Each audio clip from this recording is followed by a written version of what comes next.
आज हम बात करेंगे कुल्लू के इतिहास की। शुरुआत हम कुल्लू और पुरानी कहानियाँ से करते हैं। सबसे पहले बात करते हैं इसके नाम की। बहुत पुराने ज़माने में कुल्लू को कुल्लुत कहा जाता था। रामायण और महाभारत जैसी पुरानी किताबों में भी इस नाम का जिक्र मिलता है। कुल्लुत शब्द का मतलब होता है एक ऐसी जगह जो रहने लायक दुनिया के आखिरी कोने में हो। पुरानी कहानियों के हिसाब से यहाँ दो बड़े ऋषियों के नाम जुड़े हुए हैं।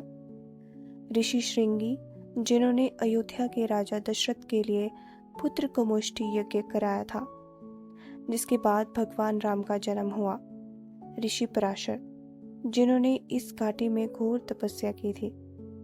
यही नहीं, यहाँ की सबसे मशहूर कहानी जुड़ी है हडिम्बा देवी और भीम से। महाभारत काल में भीम ने यहाँ के राक्षस हडिम्ब को हराया था और उसकी बहन हडिम्बा से शादी कर ली थी। उनका बेटा घटोत्कच था, जिसने महाभारत के युद्ध में अपनी जान दे दी थी। पाल वंश की शुरुआत। अब हम बात करते हैं कुल्लू के राजाओं के इतिहास की। कुल्लू रियासत की शुरुआत करने वाले राजा का नाम भिहंगमणि पाल था। वो हरिद्वार से यहाँ आए थे। पहली राजधानी। राजा भिहंगमणि पाल ने कुल्लू की सबसे पहली राजधानी जगतसुख को बनाया था। पाल वंश, क्योंकि इनके नाम के पीछे पाल लगता था, इसीलिए इसे पाल वंश कहा गया।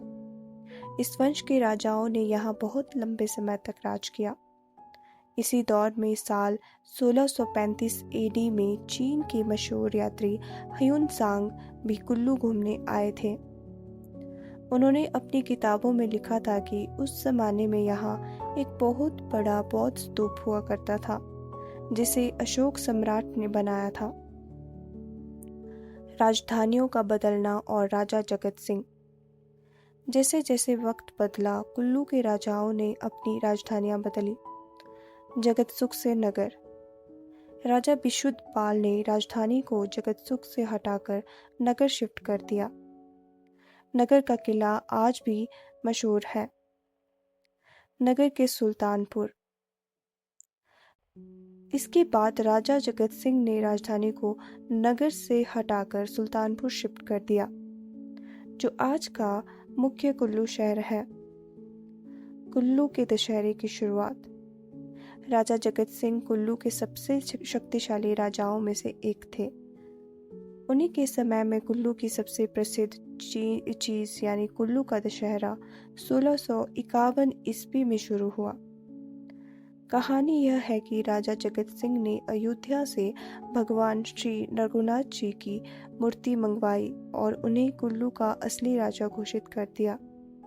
तभी से कुल्लू दशहरे में सारे स्थानीय देवी देवता भगवान रघुनाथ जी से मिलने सुल्तानपुर आने लगे।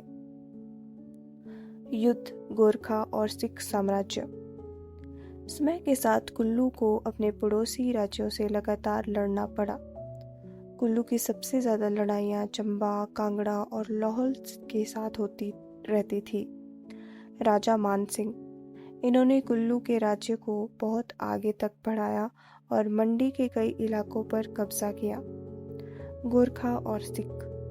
19वीं सदी की शुरुआत में पहले नेपाल के गोरखाओं ने इस इलाके पर अपना असर बढ़ाया। इसके बाद महाराजा रणजीत सिंह ने सिख सेना ने कुल्लू पर नियंत्रण किया और यहाँ के राजाओं से टैक्स वसूलना शुरू किया। ब्रिटिश राज और आज का कुल्लू। फिर साल आया 1846 का। अंग्रेजों और सिखों के बीच हुई लड़ाई के बाद कुल्लू पूरी तरह से अंग्रेजों के कब्जे में चला गया। अंग्रेजों ने कुल्लू को कांगड़ा जिले का एक हिस्सा बना दिया। उन्होंने यहाँ पर नए रास्ते बनवाए। आपको जानकर हैरानी होगी कि कुल्लू में सबसे पहले सेब का बाग भी लगाने की शुरुआत भी इसी ब्रिटिश दौर में एक अधिकारी कैप्टन RC ले ने की थी। आज़ादी के बाद साल 1960 में कुल्लू को पंजाब का एक अलग जिला बनाया गया था और 1 नवंबर 1966 को इसे हमेशा के लिए हिमाचल में मिला दिया गया।